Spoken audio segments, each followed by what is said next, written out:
الله وبركاته. الحمد لله رب العالمين، والصلاة والسلام على أشرف المرسلين وآله وصحبه أجمعين. قال الله تعالى في القرآن العظيم: أعوذ بالله من الشيطان الرجيم، بسم الله الرحمن الرحيم. وما توفيقي إلا بالله، لا حول ولا قوة إلا بالله. سبحانك لا علم لنا إلا ما علمتنا إنك أنت العليم الحكيم.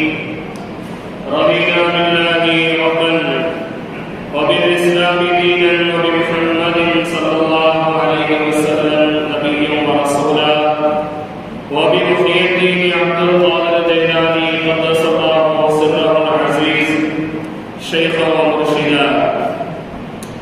قال الله تعالى في القرآن العظيم: أعوذ بالله من الشيطان الرجيم، بسم الله الرحمن الرحيم. واعبدوا الله ولا تشركوا به شيئا وبالوالدين إحسانا وذي القربى واليتامى والمساكين والجار ذي القربى والجار ذي الجنب والصاحب بالجنب وابن السبيل وما ملكت أيمانكم إن الله لا يحب من كان مختالا فخورا. صدق الله العلي العظيم وصدق رسوله النبي الكريم، ونحن على ذلك من الشاهدين والشاكرين. قال النبي صلى الله عليه وسلم: سل من قطعك، أو كما قال عليه الصلاة والسلام. صدق نبينا سيد البشر صلى الله عليه وسلم. الحمد لله. சர்வ புகழ்ச்சியும் அகிலத்தாரின் அதிபதியாகிய அல்லாஹ் ஒருவனுக்கே உரித்தாகுக. அவனது சாந்தியும் சமாதானமும் சன்மார்க்கமேந்தி வந்த அண்ணல் பெருமான் முஹம்மது முஸ்தபா ஸல்லல்லாஹு அலைஹி வஸல்லம் அவர்கள் மீது, அவர்களின் வாழ்க்கையின் அடிச்சுவடுகளை தங்களது வாழ்க்கையின் லட்சிய பாதையாக எடுத்துக்கொண்ட சத்திய சஹாபாக்கள், தாபிஈன்கள், தபோ தாபிஈன்கள், நல்லோர்கள் மேலும் நம்மோர்கள் என நம் அனைவரின் மீதும் வல்லோர் அல்லாஹ்வின் சாந்தியும் சமாதானமும் வற்றாத நிலைமையில் நிரப்பமாக நிலவட்டுமாக.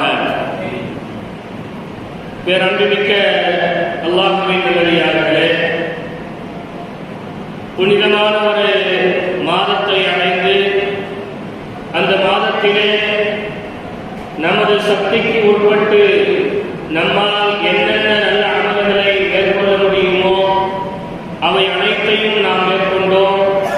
அல்லாஹ் நாம் மேற்கொண்ட நல்ல அமல்களை பரிபூர்ணமான முறையில் அங்கீகரிப்பதோடு முழுமையான கூலியை அல்லாஹ் வழங்குவானாக. இந்த புனிதமான மாதத்தினுடைய இறுதி நாட்களில் நாம் அமர்ந்திருக்கின்றோம். இன்ஷா அல்லாஹ் நாளை அல்லது நாளை மறுநாள் பெருநாளாக இருக்கலாம். பெரும்பாலும் நாளை என்னதான் பெருநாளாக இருப்பதற்கு நிறைய வாய்ப்புகள் இருக்கிறது. ஏன்னா பல அரபு கண்ட்ரிஸ் ஃபுல்லாகவே இன்னைக்கு பெருநாளை கொண்டாடி இருக்காங்க. பல மேற்கத்திய நாடுகளில் அமெரிக்கா முதல் கொண்டு எல்லா நாடுகளிலையும் பெருநாள் கொண்டாடப்பட்டு இன்றைக்கு மிக மகிழ்ச்சியோடு கொண்டாடி இருக்கின்றார்கள். எனவே நாளைக்கு நமக்கு பெருநாள் வர்றதுக்கு பெரும்பாலான வாய்ப்புகள் இருக்கிறது. இருந்தாலும் பிறை பார்ப்பதன் அடிப்படையிலே இன்றைக்கு பிறை தெரிந்தால் நாளைக்கு பெருநாள், தெரியவில்லை என்றால் ஞாயிற்றுக்கிழமை பெருநாள் என்பதையும் நாம் கவனத்திலே கொள்ள வேண்டும். இந்த நோன்புல என்னென்ன அமல் செய்யணும், ரமலானுடைய மாதத்துல என்னென்ன காரியங்களை மேற்கொள்ளணும், என்னென்ன காரியங்களை விடணும் அப்படிங்கிறதையெல்லாம் தொடர்ந்து 4 ஜும்மாக்களிலே நம்ம என்ன சொல்லியிருந்தோம், தொடர்ந்து சொல்லியிருந்தோம் இல்லையா? 10 விஷயங்கள், 10 நபர்கள் அல்லாஹ் மன்னிக்கிறான். ரமலான்ல 10 விஷயங்களை நம்ம செய்யணும். ஒவ்வொரு நாள் இரவு தொழுவதற்கு என்ன நன்மை என்பதையெல்லாம் குறித்து பல்வேறு விதமான ஹதீஸ்களையும் குர்ஆனுடைய வசனங்களை கொண்டும் நாம் தெளிவுபடுத்தியிருந்தோம். இந்த வாரம் நம்ம செய்ய வேண்டியது மிக முக்கியமான அமல். இந்த அமலை எல்லா நாளையும் செய்ய முடியுமான்னு கேட்டா நிச்சயமா எல்லா நாளையும் செய்ய முடியாது. தொழுகை, நோன்பு, தர்மம் செய்யறது எல்லாராலையும் செய்ய முடியும். உடல் ஆரோக்கியம் இருந்தாலும் இல்லைனாலும் உட்கார்ந்து கூட தொழுதுருவோம். நோன்பு 30 பிடிக்கிறேன்னு சொன்னா கூட ஏதோ 1-2 நோன்பையாவது பிடிச்சிருவோம். தர்மம் நம்மளால கொடுக்க முடிஞ்ச அளவுக்கு என்ன முடியுமோ அதை கொடுத்துருவோம். ஆனா இன்னைக்கு நான் சொல்லக்கூடிய இந்த அமல்களை சராசரியான எல்லா மனிதர்களாலும் செய்ய முடியாது. யார் உண்மையான ஈமானோடும் இறையச்சத்தோடும் இருக்கின்றார்களோ அவர்களால் மட்டுமே செய்யக்கூடிய ஒரு அமலை இன்றைக்கு நாம் இந்த ஜும்மாவிலே தெளிவுபடுத்த போகின்றோம். இந்த அமலை செய்யணும்னு சொன்னா தன்னுடைய நப்சோடு தன்னுடைய ஆத்மாவோடு போராடி நான் ஒண்ணும் இல்லை என்பதை விளங்கி எல்லோரும் அறிவினார் என்பதை உணர்ந்து செய்யக்கூடிய ஒரு அமலாக இந்த அமல் இருந்து கொண்டிருக்கிறது. இத்தனை நாட்களாக நம்ம செஞ்ச அமல் ஏற்றுக்கொள்ளப்படணும்னு சொன்னா இந்த ஒரு அமலை செஞ்சாதான் இத்தனை நாட்களாக நாம் தொழுக நம்ம வச்ச நோன்பு, நம்ம தொழுத தஹஜ்ஜத், கியாமுல் லைல், குர்ஆன் ஓதுறது, திக்ர் செஞ்சது, அழுது கேட்டவே தௌபா, இது எல்லாம் ஏற்றுக்கப்படணும்னு சொன்னா இந்த ஒரு அமலை நிச்சயமாக நாம் மேற்கொண்டே ஆக வேண்டும். யாருக்கெல்லாம் அதற்கு உடல் வலிமை இல்லை, மன வலிமை இருக்கிறது என்பதை நாம் யோசித்து பார்த்துக் கொள்ள வேண்டும். அப்படி என்ன அமல்னு சொன்னா அல்லாஹ் குர்ஆன்ல சொல்லி காமிக்கின்றான், 9 பேருக்கு உபகாரம் பண்ணணும்ங்கிறான் அல்லாஹ். 9 விதமான மனிதர்களை நீங்க உபசரிச்சு உதவி செய்து அவர்களோடு சண்டை இல்லாமல் நீங்கள் வாழ வேண்டும். அப்படி வாழ்ந்தவர்களைத்தான் அல்லாஹ் விரும்புகின்றான். அப்படி வாழ்ந்தவர்களுக்கு தான் அல்லாஹ்வுடைய உதவி கிடைக்கிறது அல்லாஹ் சொல்லி காமிக்கிறான். சூரத்துல் நிசாவுல 36வது ஆயத்துல அல்லாஹ் சொல்லி காமிக்கின்றான், வஅ்புதுல்லாஹ வலா துஷ்ரிகு பிஹி ஷைஆ. எடுத்தோடனே அல்லாஹ் எப்படி வசனத்தை ஆரம்பிக்கிறான்? வஅ்புதுல்லாஹ வலா துஷ்ரிகு பிஹி ஷைஆ. நீங்கள் அல்லாஹ்வை மட்டுமே வணங்குங்கள், வேற எதையும் அல்லாஹ்வுக்கு நீங்கள் இணை கற்பிக்காதீர்கள். ஒட்டுமொத்த இஸ்லாத்தின் ஒரே வார்த்தையில அல்லாஹ் அடக்கிட்டான். அல்லாஹ் மட்டும் நீங்க வணங்குங்க, அல்லாஹ்வுடைய சொல்லுக்கு மட்டும் நீங்க கட்டுப்படுங்க, வேற என்ன செய்யாதீங்க, வேற எதையுமே நீங்க இணை வைக்காதீர்கள் என்று இஸ்லாத்தை பத்தி ஒரே ஒரு வார்த்தை அல்லாஹ் சொல்லி முடிச்சுட்டு இதுக்கு அடுத்தபடியாக சில வசனங்களை தொடர்ச்சி அல்லாஹ் சொல்லி காமிக்கின்றான். அல்லாஹ் சொல்லும்போது சொல்லி காமிக்கின்றான், வபில் வாலிதைனி இஹ்சானா. 9 பேரை குறிச்சு அல்லாஹ் இந்த வசனத்துல சொல்லுவான்.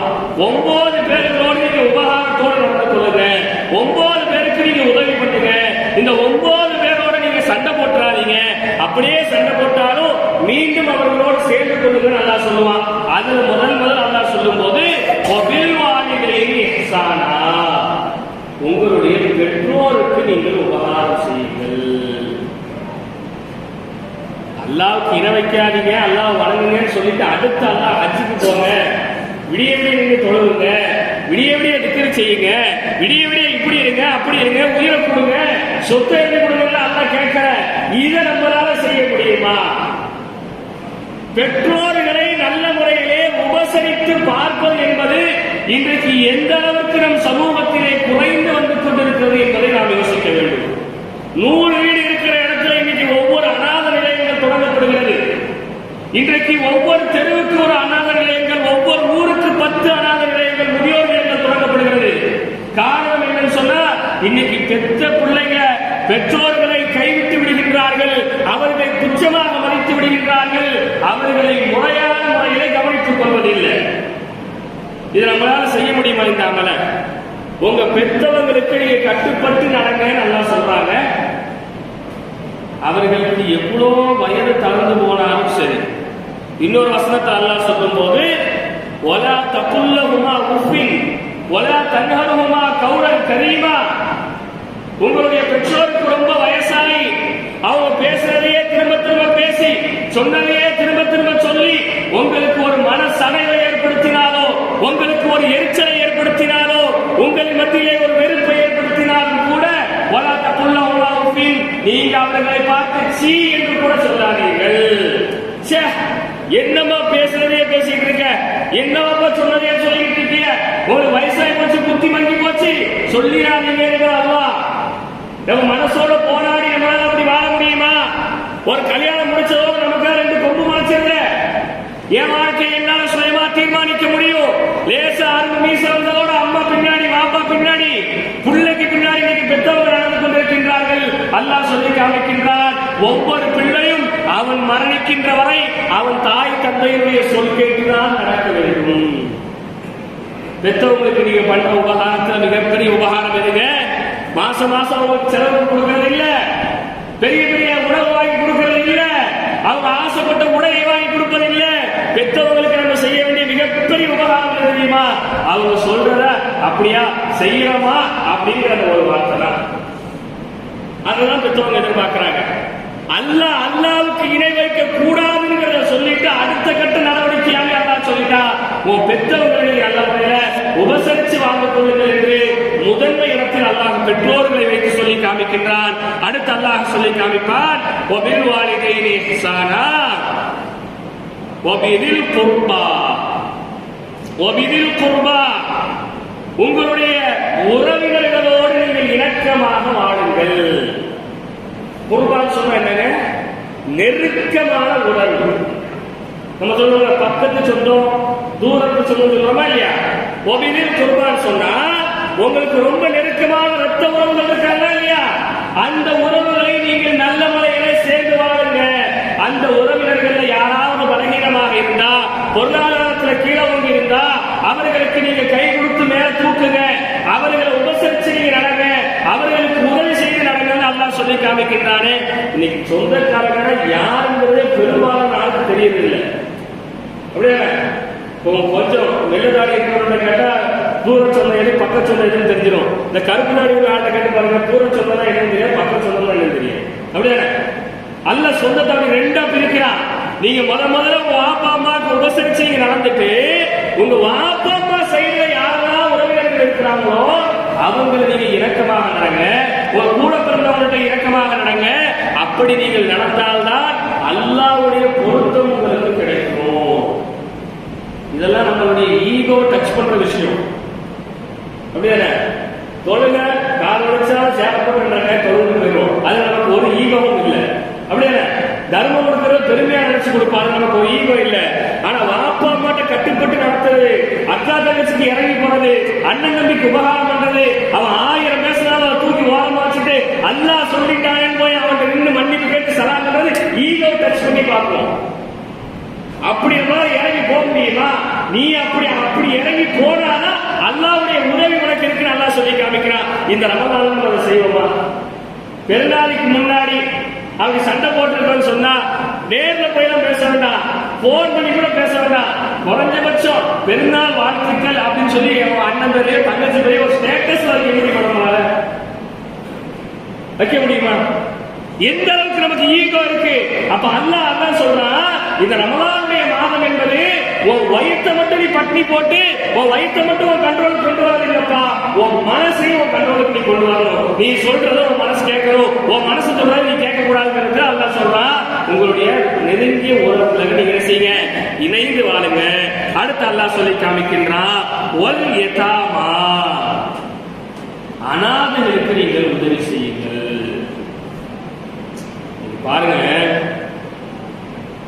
உதவி தர்மம் இன்னைக்கு எதுக்கு ஆயிப்போச்சுன்னு சொன்னா பேருக்கும் புகழுக்குமாகவே இன்னைக்கு கொடுக்கக்கூடிய ஒரு சூழ்நிலையை நம்ம பார்க்கணும். நல்லா யோசிச்சு பாருங்க. யாரையும் குறைகள் சொல்றதுக்கோ குற்றங்கள் சொல்றதுக்கோ நான் இதை சொல்லல. நம்ம எப்படி இருக்கோம் அப்படிங்கறத நம்மளா ஒரு வார்த்தை யோசிச்சு பாருங்க. ஒரு ஆள் நம்மள்கிட்ட ரொம்ப நெருக்கடியான நேரத்துல ஒரு 500 ரூபாய் கொடுக்கன்னு சொல்லி யாராவது ஒருத்தவங்க நம்மகிட்ட உதவி கேட்டா மறைமுகமாக அந்த 500 ரூபாய் நம்ம கொடுக்கறது இல்லை. அதே நேரத்துல கஞ்சிக்கு ஒரு 2500 ரூபாய் கொடுங்கன்னு சொன்னா என் பேரை போட்டு எழுதி போட்டுட்டாங்க வாங்கிக்கே நம்ம கொடுக்கணும். கொடுக்கறதா இல்லையா? நம்ம நெருங்கிற சொந்தக்காரன் பெருநாள் செலவுக்கு காசு இல்லாம இருப்பான், கடன் வாங்கி சமையல் சாப்பாடு போடுவோம்.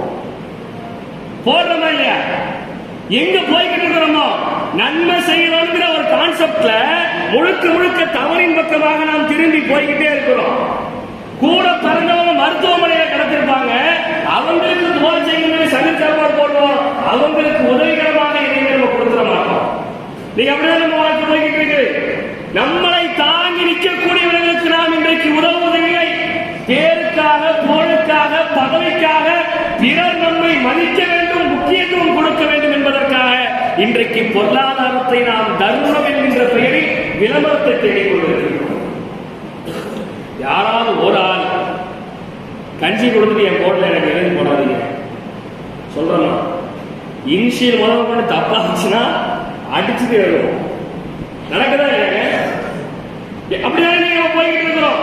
ஏதோ 101-2 மட்டும்தான் என்னது எனக்கு ரசீது வேண்டாம், பில்லு ஓட்டல வேண்டாம், பிரச்சனை இருக்குன்னு சொல்லக்கூடிய ஆட்கள் நம்ம பார்க்கிறோம். கணித்திற்குரியவர்களே, அப்ப அல்லாஹ் அதான் சொல்றான், எப்ப நீ உதவணும்னு நினைக்கிற, பொருளாதாரத்தை செலவு பண்ண நினைக்கிற, ஆனா எங்க செலவு பண்ணணும், எதுல செலவு பண்ணணும் தெரியாம பண்ணிட்டு இருக்க. ஒரு பொருளாதாரத்தை செலவு பண்ணா முதல்ல உங்க உமா அப்பாக்கு செலவு பண்ணுங்க, அடுத்து உங்க நெருங்கிய உறவினர்களுக்கு செலவு பண்ணுங்க. ரொம்ப மோசமான நிலைமை. இன்னைக்கு யமன்ல நியூஸ் பாத்தீங்களா, ஜக்காத்து பொருட்களை வாங்க போய் 50 பேருக்கு மேல ரொம்ப காயங்கள் ஏற்பட்டு நிறைய 4-5 பேர் மூத்தா போறதாக செய்தி அரசு புலசா கேள்விப்பட்டேன். இதுக்கான காரணம் என்ன தெரியுமா? ஜக்காத்து போய் சேர வேண்டிய முறைப்படியில் போய் சேரல. ஜக்காத்து எப்படி கொடுக்குறாங்க, எது கொடுக்குறாங்க?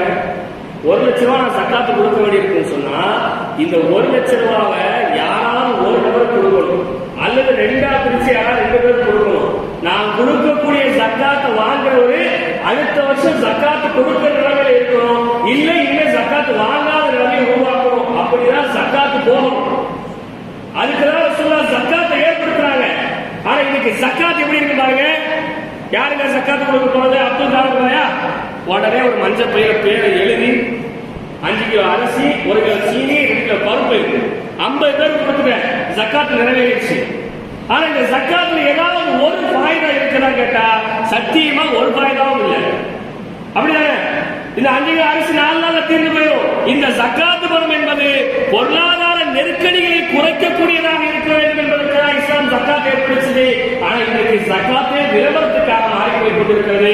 அல்லாஹ் ரப்பல் ஆலமீன் காப்பாற்ற வேண்டும். அப்படி கொடுக்கப்பட்ட ஜக்காத் தான் யமன்ல பல நெரிசல்களை உண்டாக்குச்சு. இன்னைக்கு எத்தனையோ ஊர்களில் ஜக்காத்து வாங்குறதுக்கு சண்டைகள் நடக்கக்கூடிய சூழ்நிலைகளை நம்ம பார்த்து கொண்டே தான் இருக்கின்றோம் கணிக்கக்கூடியவர்களே. அப்ப இந்த ரமலானுடைய மாதத்துல நம்ம நிறைய பார்க்கிறோம். எதுக்கு செலவு பண்றோம், ஏன் செலவு பண்றோம் தெரியாம இன்னைக்கு நிறைய செலவுகள் செய்து கொண்டிருக்கின்றோம். அப்போ அல்லாஹ் ரப்பல் ஆலமீன் சொல்றான், உங்களுடைய உறவுகளை நீங்க நெருக்கமாக வாழுங்க, வல் யதாமா அனாதைகளுக்கு கொடுங்க. இந்த அனாதை நிலையத்திலிருந்து திருநெல்வேலியில இருந்து 4 நோட்டீஸ் வந்துச்சு. ஹைகிரவுண்ட்ல இருந்து எங்க பைக் இது 1 கீழே அந்த பெஞ்சில் இருக்கு. இந்த 4 நோட்டீஸுமே நிறைய பேர் எடுத்து படிச்சுக்கிறாங்க. யாராவது நம்மள ஒரு ஆள் விளம்பரம் இல்லாம அனாதை நிலையங்களுக்கு நம்ம உதவி இருக்கிறோமா? எத்தனை முஸ்லீம் அனாதை நிலையங்கள் இன்றைக்கு தொடங்கப்பட்டுக் கொண்டிருக்கிறது. எத்தனை முஸ்லீம்கள் இன்றைக்கு குமரங்களை கணவரை இழந்து குமரங்களை வைத்து எத்தனை பேர் தவித்துக் கொண்டிருக்கின்றார்கள். அவர்கள் யாருக்காவது உதவி பண்ணுங்கிற அந்த மனப்பான்மை நமக்கு வந்திருக்கிறா. அல்லாஹ் தான் சொல்லி காமிக்கிறா, நீங்க அனாதைகளுக்கு நீங்கள் உதவி செய்யுங்க, உங்களுடைய உதவி நீங்க விளம்பரப்படுத்தாதீங்கிறாங்க. அடுத்து அல்லாஹ் சொல்லி காமிக்கின்றான்.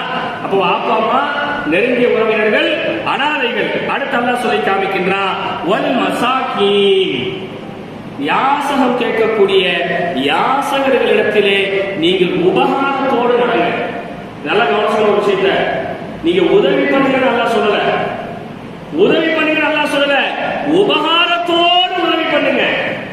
உங்க அண்ணன் தம்பி கொடுத்தா என்ன மரியாதையோடு கொடுப்பீங்களோ அந்த மரியாதையோடு, உங்க வாப்பா அம்மாவுக்கு என்ன மரியாதையை கொடுத்தா என்ன மரியாதையோடு கொடுப்பீங்களோ அந்த மரியாதையோடு யாசகம் கேட்கக்கூடியவர்கள் நீங்க கொடுங்க அல்லாஹ் சொல்லி காமிக்கின்றாங்க. இன்னைக்காவது நம்ம பள்ளியில் நிற்கக்கூடிய ஒரு யாசகர்களுக்கு அப்படி நம்ம கொடுத்திருப்போமா? அல்லாஹ் சொல்லி காமிக்கின்றான். இதெல்லாம் உங்களுடைய நப்சோடு நீங்க போராடக்கூடிய விஷயம். நல்லா யோசிச்சு பாருங்க. ஒரு மிஸ்கினுக்கு டக்குனு கொடுத்தது மனசு வருமா? போராடணும், குடு நமக்கு நம்மளே சொல்லிக்கணும். இதை கொடுக்கிறது அல்லாஹ் விரும்புறாங்கிறது நமக்கு நாமே சொல்லி சொல்லி கொடுக்க வேண்டிய காரியங்கள். அல்லாஹ் சொல்லி காமிக்கின்றான். ரமலானுக்கு பெருநாளை அடைவதற்கு முன்னால் இப்படிப்பட்ட தர்மங்களை நீங்கள் மேற்கொள்ளுங்கள். வாப்பா அம்மா வெறுங்கை வீசுகளை நோட்டு நீங்க பெருநாள் அடைஞ்சாதீங்க. அண்ணன் தம்பி அக்கா தங்கச்சி கஷ்டத்தில் இருக்கும்போது நீங்க பெருநாள் அடைஞ்சாதீங்க. அனாதைகள் ஒன்றுமில்லாத நேரத்தில் நீங்க பெருநாள் அடைஞ்சாதீங்க. ஏழை எளிய மக்கள்கள் ஒன்றுமில்லாத நேரத்தில் நீங்க பெருநாள் அடைஞ்சாதீங்க. அதனாலதான் சதப்பத்துல் ஃபித்ருங்கிற ரசூலுல்லாஹ் ஏற்படுத்துறாங்க. நீங்க பெருநாள் தொழ போகும்போது ஒரு ஏழை கிட்ட கூட அடுப்பு எரியாம இருக்கக்கூடாது, அம்புடி பேர்கிட்ட அடுப்பு எரியும். எனவே எல்லாரும் பெருநாள் வரும்போது ஃபித்ரா அரிசி கொடுத்துருவாங்க ரசூலுல்லாஹ் ஏற்படுத்தினாங்க. அடுத்து அல்லாஹ் ரப்பல் ஆலமீன் குர்ஆன்ல சொல்லி காமிக்கின்றான் வல் ஜாரி தில் குர்பா. இந்த வசனம் ரொம்ப ஒரு வித்தியாசமான ஒரு வார்த்தை. வல் ஜாரி தில் குர்பா, உங்கள் அண்டை வீட்டாரோடு இருக்கக்கூடிய உறவினர்கள், சொந்தக்காரர்கள் பக்கத்து வீட்டில் இருப்பாங்க இல்லையா, இந்த சொந்தக்காரர்களோடு நீங்க நல்ல முறையில் நடந்துக்குங்க. பக்கத்து வீட்டுக்காரங்க சொந்தக்காரங்களா இருந்தும் கூட எத்தனை தடவைகள் நம்ம அவங்களோட சண்டை போட்டுருப்போம், எத்தனை தடவை அவன் பார்த்து பொறாமப்படணும் எத்தனை காரியங்களை நம்ம செஞ்சிருப்போம். அவன் பார்த்து வயிறு எரியட்டும் என்ன சண்டை போட்டு ஒதுக்கி வச்சானே அவனுக்கு இது தேவைதான் எத்தனை தடவை நம்ம நடந்திருப்போம். அல்லாஹ் அதான் சொல்லி காமிக்கிறா, உன்னுடைய சொந்தக்காரனோ அண்டை வீட்டாராக இருந்தால் அவனோடு நீ உபகாரத்தோடு நடந்துக்கோ. இதெல்லாம் சாதாரணமான ஆட்கள் பண்ணிட முடியாதுங்க. ஒரு அவுளியா ரேஞ்சுக்கு போன ஆள் தான் பண்ண முடியும். அப்படியா? இதெல்லாம் நம்ம மனசு ஒத்துக்குமா? இப்படி நடக்கிறத இப்படி எல்லாம் இறங்கி போன்று நம்மளுடைய 6 அறிவு ஒத்துக்குமா? அவனோட நான் எதிர குறைஞ்சு போயிட்டேன் அப்படிதான் நம்ம மனசு வரும் இல்லையா? அடுத்து அல்லாஹ் சொல்லி காமிக்கின்றான், உனக்கு சம்பந்தமே இல்லாத ஒரு ஆளும் அண்டை வீட்டாராக இருந்தாலும் அவரோடு நீ இறக்கமாக நடந்துக்கோ. பல ஊர்ல இருக்கிற பிரச்சனை, வரி கொடுக்கிறவனுக்கு ஒரு சட்டம், வரி கொடுக்காதவனுக்கு ஒரு சட்டம் ஊர்ல இருந்து வச்சிருக்கோம். வச்சிருக்குமா இல்லையா? நம்ம ஊர்ல இல்ல, எல்லா ஊர்லயும் தான். அப்படியே நம்ம ஊர்ல வரி கொடுக்காத ஆட்கள் இருக்கதான் செய்யறாங்க, கடையூர்ல இருக்காங்க. எந்த ஊருக்கு நீங்க போனாலும் சரி வரி கொடுக்கிறவனுக்கு ஒரு சட்டம், வரி கொடுக்காதவனுக்கு ஒரு சட்டம். ஆனா அல்லாஹ் சொல்றான், உனக்கு முன்ன பின்ன தெரியாதவன் உன் அண்டை வீட்டாராக இருந்தா கூட நீ அவனோடு உபகாரமா நடந்துக்கப்பா. ஒரு வீட்டுக்கு உபகாரமா நடந்துக்கணும்னு சொன்னா நம்ம ஊரை தேடி வந்தவங்க எந்த அளவுக்கு உபகாரமா நடக்கணும், எந்த அளவுக்கு உபகாரமா நடக்கணும். அப்படி ஒரு கால் மதீனாவாசியை நினைச்சிருந்தா மக்காவாசிகளை துரத்தி அடிச்சிருப்பாங்க. அப்படியே ஹிஜ்ரத் போகும்போது யாருக்கு அடைக்கலம் கொடுத்தா? மக்காவாசிங்க போறாங்க, மதீனாவாசிங்க அடைக்கலம் கொடுத்தாங்க. இஸ்லாம் நடந்துச்சு. மக்காவாசிங்க மதீனாவாசிங்க ஒருவேளை அடைக்கலம் கொடுக்கறது சொன்னா இஸ்லாம் இருந்ததுக்கான அடையாளம் இல்லாம போயிருக்குமே. அப்ப அல்ல இதெல்லாம் நம்ம மனசு ஒத்துக்குமா? அவன் யாரு, எந்த ஊருக்காரன், அவனுக்கு நமக்கு என்ன இருக்கு, அவனை பார்த்தாலே சரியில்லையே, அவன் பார்க்கிற வேலைக்கு அவன் நமக்கு பேச சொல்றமா இல்லையா? பிரஸ்டீஜ் பார்க்கிறோம், பழகிறதுக்கு அவன்கிட்ட நிறைய குவாலிஃபிகேஷன் எதிர்பார்க்கிறோம் நம்ம. அல்லாஹ் ரப்பல் ஆலமீன் அதையெல்லாம் வன்மையாக கண்டிக்கின்றான். அடுத்து அல்லாஹ் சொல்லி காமிக்கின்றான், வஸாஹிபில் ஜம்பி வபினிஸ் ஸபீல், அதிகமான கடன் தொல்லையில் மூழ்கப்பட்டு ஹராமான வழிக்கு போக இருக்கிறார் என்னுடைய உற்றார் சொந்தக்காரனுக்கு தெரிஞ்சவன், அவனுக்கு நீ கை கொடுத்து உதவி செய். வபினிஸ் ஸபீல், வழிபோக்கர்களாக இருப்பவர்களுக்கு நீங்க உபகாரத்தோடு நடந்து கொள்ளுங்கள் அல்லாஹ் சொல்லி காமிக்கின்றானே. அப்ப இந்த பெருநாள் அடையிறதுக்கு முன்னாடி இந்த சொந்த பந்தங்களோட உபகாரமாக நடந்துக்கிறது, துட்ட கொடுக்கிறது உபகாரம் இல்லவே இல்லை. முதலாக நீங்க நல்லா தெரிஞ்சுக்கணும். உலகத்திலேயே விலை மதிக்க முடியாத ஒரு விஷயம் என்ன தெரியுமா? மனதுக்கு ஆறுதலாக நான் வார்த்தையை பேசுறேன். கொடுக்கிறோம் கொடுக்கிறாரு ரெண்டாவது, எதுனாலும் என்கிட்ட சொல்லு, நான் இருக்கிற இந்த ஒரு வார்த்தை போதும். கடைசி வரை அந்த சொந்தக்காரனுக்கு அடிமையாவே இருப்பான். அப்படியே இன்னைக்கு அப்படி பேசக்கூடிய மனது நம்மகிட்ட இருக்கா? ஒரே தாயின் கருவறையில தான் பிறந்திருப்போம். கொஞ்சம் வயது அப்படி வளர்ந்து பெருசாயிட்டோம் சொன்னா ஒரே கருவறையில பிறந்தவன் எதிரி முதலியமா ஆயிடும். அப்படியே அதுவும் கல்யாணம் முடிஞ்சிருச்சுன்னா ஒரு குழந்தை பிறந்துச்சுன்னா சொல்லவே தேவையில்லை. ஏன் லைஃப் அப்படிங்கிற ஒரு வார்த்தை சொல்லுங்க. என்னைக்குமே ஏன் லைஃப்னு சொல்லாதீங்க, நம்ம லைஃப். ஏன்னா அல்லாஹ் குர்ஆன்ல சொல்லி காமிக்கும் போது இன்னமல் முஸ்லிமூன இஹ்வா, ஒவ்வொரு முஸ்லீமுமே சகோதரன் தான். அது ஒரு சொந்தக்காரனா இருந்தாலும் சரி, ஒரு கூட பிறந்தவனா இருந்தாலும் சரி, யாரா இருந்தாலும் சரி, கலிமா சொல்லிட்டானா அவனை உன் சகோதரனாக நீ ஏற்றுக்கொள்ளாத வரை உன்னுடைய எந்த அமலும் அல்லாஹ்விடத்தில் ஏற்றுக்கொள்ளப்படாது. ஆனா நீ கூட பிறந்த அண்ணனையே அண்ணனா ஏற்றுக்கிறது இல்லை, கூட பிறந்த தம்பியே தம்பியான ஏற்றுக்கிறது இல்லை, கூட பிறந்தவன் நசுங்கி கிடப்பான் அவனை கண்டுக்கிறது இல்லை, கூட பிறந்த பொம்பளை புள்ள ரொம்ப தரமட்டத்தில் இருக்கும், மருத்துவம் பார்க்க முடியாம, ஹாஸ்பிட்டல் போக முடியாம, ஒருவேளை சாப்பாடுக்கு வழி இல்லாம, அண்ணன் நம்பிட்டு போய் கேட்டா கேவலமா போயிருமே, கூச்சமா போயிருமே, மைனிகாரங்க ஏதாவது சொல்லிடுவாங்கன்னு சொல்லி பல மனக்குமுறல் இருப்பாங்க. ஆனா நம்ம பந்தாக்கு ஊர் வச்சதுக்கு எனக்கு சகல சாப்பாடுக்கு 20,000 எழுதிங்க. என்னப்பா சார் பிரியாணி கொடுக்கணும்? அந்த சகல சாப்பாடோட எத்தனை சொந்த பந்தம் வந்து சாப்பிடாம போன சகல சாப்பாடு தெரியுமா? பல ஊர்ல, நம்ம ஊர்ல இல்லை, நம்ம ஊர்ல அதுல நிறைய ஒற்றுமைகள் செய்து இருக்கு. கணித்திற்குரியவர்களே, இதெல்லாம் பெருநாளைக்கு முன்னாடி நம்ம மனதோடு நம்ம போராடி பண்ணக்கூடிய விஷயம். யார்கிட்டயா சண்டை போட்டிருந்தீங்கன்னா தயவு செஞ்சு சொல்றேன், மாஃப் கேட்டுங்க. ஒன்றும் குறைஞ்சிக்க மாட்டோம், ஏதோ குறைய போனோம். ரசூலுல்லாஹ் ஒரே ஒரு ஹஜ்ஜை தான் செஞ்சாங்க. நல்லா கேட்டுங்க, நீங்க 30 நாள் தொழுக உங்களுக்கு முழுமையா நன்மை கிடைக்கணும்னா இந்த ஒன்று செஞ்சு மன்னிக்கலாம் மன்னிக்காது ரெண்டாவது கேட்கறது நம்ம கடமை கேட்கணும். மன்னிச்சு ஏற்றுக்கலாம் போகலாம். ஆனா நம்ம மேல இந்த கடமை நீங்க ஒரு ஹஜ்ஜு செஞ்சுட்டு ரசூலுல்லாஹ் சொன்னாங்க, நான் யாரு? சஹாபா, நான் யாரு? அல்லாஹ்வின் தூதர். எனக்கு அல்லாஹ் என்ன சொல்லிருக்கிறான்? சொர்க்கத்து தலைவர். சொர்க்கத்தை நீங்க தான் திறக்கணும். நீங்க என்ன கேட்டாலும் அல்லாஹ் கொடுப்பான். இல்ல சில நேரம் நான் கேட்டதை கூட அல்லாஹ் கொடுக்காம போவான் தெரியுமா அப்படின்னாங்க. சஹாபாக்கள் கேட்டாங்க, அது எப்படி அல்லாஹ் கொடுக்காம போவான்? நீங்க கேட்டதால எல்லாத்தையுமே கொடுத்தா உலகமே உங்களுக்கு தான் படைக்கப்பட்டிருக்கு, எப்படி அல்லாஹ் கொடுக்காம போவான்? கொடுக்காம போவான். எப்ப தெரியுமா? சொந்த பந்தத்தை முறிச்சு இருக்கிறவன் ஒருத்தவன் என் சபையில இருந்தா கூட ஏதுவா அல்லாஹ் ஏற்றுக்காம போயிடுவான்னு அழுகிறது கேட்கலாமே, கண்ணீர் வடிச்சு வச்சு கேட்டாமே ஏத்துக்கப்படுமா? மூசா அலைஹிஸ்ஸலாம் மழை வேண்டி துவாசை வெயில் கொடுத்துதான் இல்லையா? இந்த மாதிரி மூசா அலைஹிஸ்ஸலாம் காலத்துல மழை பெய்யவே இல்லை, பஞ்சம். யாரெல்லாம் மழையை கூட இருக்கிற அல்லாஹ் டைரக்டா பேசுற நபி கிட்டத்தட்ட ஒரு நாள் முழுக்க மழைக்காக துவா செஞ்சுக்கிட்டே இருக்காங்க. துவா ஏத்துக்கவே கூடாது. மூசா அலைஹிஸ்ஸலாம் எப்ப யாராவது ஏதாவது பாவம் செஞ்ச ஏதாவது இருக்கியாப்பா? பாவியில் இருக்கிற இடத்துல துவா ஏத்துக்கப்பட யாருக்கியா? யாருமே பாவியே இல்லை. ஒரே ஒரு ஆள் இருந்தாரு, நான் ஒண்ணு செஞ்சேன், அது தப்பான எனக்கு தெரியாது, இருந்தாலும் தப்புன்னு தோணுற. என்ன செஞ்ச? எங்க உமாவோட நான் பேச்சுவார்த்தை இல்லை, உலகத்திலே மகாபெரிய பாவம் இருந்தா தயவு செஞ்சு வெளியே போட்டாங்க. அந்த ஆள் சபையை விட்டு தான் வெளியே போனாரு. கொட்ட ஆரம்பிச்சு. நம்ம வாழ்க்கை எப்படி இருக்குன்னு பாருங்க. தொழுகிற விஷயங்கள்ல அப்படி ரொம்ப பயபக்தியா அப்படி இப்படி ஆன கூட தொழுதுறோம். ஆனா மற்றவங்க நடந்துக்கிற விஷயத்துல பெரிய ஓட்டை விட்டுருவோம். இப்படிதான் நடக்குது.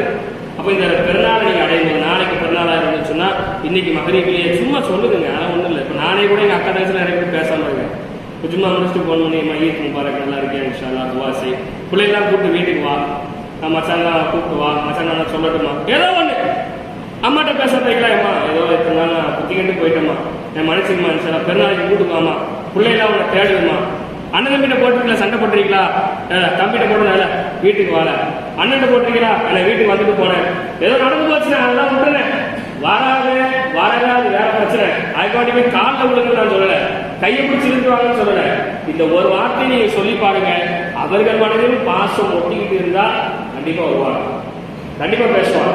அப்படியா? இன்னைக்கு எல்லாத்துக்கும் பிரச்சனை தான், அவன் பேசினா நான் பேச நடப்போம். அப்படியா? எல்லாருக்குமே அதான் பிரச்சனை. எல்லா மனசையும் இந்த பாசம் இருக்கதான் செய்யும். அதனால இந்த பெருநாள் அடையும் போது சண்டை இல்லாம, சச்சரவு இல்லாம, ஒருவருக்கு ஒரு விரோதம் இல்லாம, குரோதம் இல்லாம, பகை இல்லாம, பகமை இல்லாம, சிரிச்ச முகத்தோட உறவினர்களோட மகிழ்ச்சியாக பெருநாளே சந்தோஷம் தான். அப்படிதானே? பாப்பா அம்மா இல்லாம, அண்ணன் தம்பி இல்லாம, அக்கா தங்கச்சி இல்லாம பெருநாள் கொண்டாடி இன்னத்துக்கு கொண்டு போக போறோம். பல வீட்டுல பெருநாள் எப்படி இருக்கு? பெருநாள் தொண்டாச்சு, சட்டை கட்டி போட்டு ஒரு மணி நேரம் படுத்துட்டு அப்புறம் போய் காலையில் கறியை வாங்கிட்டு வந்து அரைக்கிற அரிசி போட்டு சொல்ற தூக்கி சாப்பிட்டு பிறப்படுத்துறோம். இதான் பெருநாள். இதுக்கு முன்னாடி ஒரு 20 வருஷம் முன்னாடி பெருநாள் எப்படி இருந்துச்சு தெரியுமா? எல்லாரும் 3 நாளைக்கு முன்னாடியே எல்லா சொந்த பந்தமும் பேசி வச்சிருப்பாங்க. அப்பா இன்னைக்கு முதல்ல இருக்கு, அவன் வீட்டுக்கு போகணும், இவன் வீட்டுக்கு போகணும், எல்லாரும் மொத்தமா வந்து அடைஞ்சி அந்த வீடே ஒரு கல்யாண வீடு மாதிரி அந்த சாப்பாடு ஆடுறதுல அக்கா தங்கச்சி மைனி அவங்க இவங்க அப்படி இப்படி எல்லாம் இருந்து ஒரு கூத்து பண்ணி வச்சு ரொம்ப கிண்டல் பண்ணி நக்கல் பண்ணி கேள்வி பண்ணி இல்லையா? அது ஒரு மகிழ்ச்சியான தருணம். அதுதான் பெருநாள். எந்த வீட்லயுமே அப்படி பெருநாள் இல்லை. அப்படியா? எந்த வீட்லயும் அப்படி இருக்கா? எத்தனை பேர் நீங்க பாருங்க, எத்தனை பேர் வீட்டுல பசங்க பக்கத்துல கேரளால தான் இருந்திருப்பாங்க, ஆனா ஊருக்கு வந்திருக்க மாட்டாங்க. அப்படியே ஊருக்கு வந்தாலும் பக்கத்துல தனி வீடு இருந்திருப்பாங்க, பாப்பா வீட்டுக்கு போகக்கூடாதுன்னு இருப்பாங்க. எத்தனை வீட்டுல நடக்கப்ப அந்த மாதிரிலாம் பெருநாள் கொண்டாடுறது பெருநாள் இல்லை. உறவினர்களோட சேர்ந்து வந்து சொந்த பந்தங்களோட சேர்ந்து நம்ம கொண்டாடுறதுதான் பெருநாள். இது வந்து மனசோட போராடக்கூடிய, திரும்பவும் சொல்றேன், இது சாதாரண ஆட்களால செய்ய முடியாது. மனசோட போர் புரிஞ்சு யார் வெற்றி கொள்ளணும்னு நினைக்கிறீங்களோ அவங்களால மட்டும்தான் செய்ய முடியும். அல்லாஹ் ரப்பல் ஆலமீன் சொந்த பந்தங்களோடு சொத்து நுழையக்கூடிய பெரும் பாக்கியத்தை இருந்த முடிவானாக. அஸ்ஸலாமு அலைக்கும்.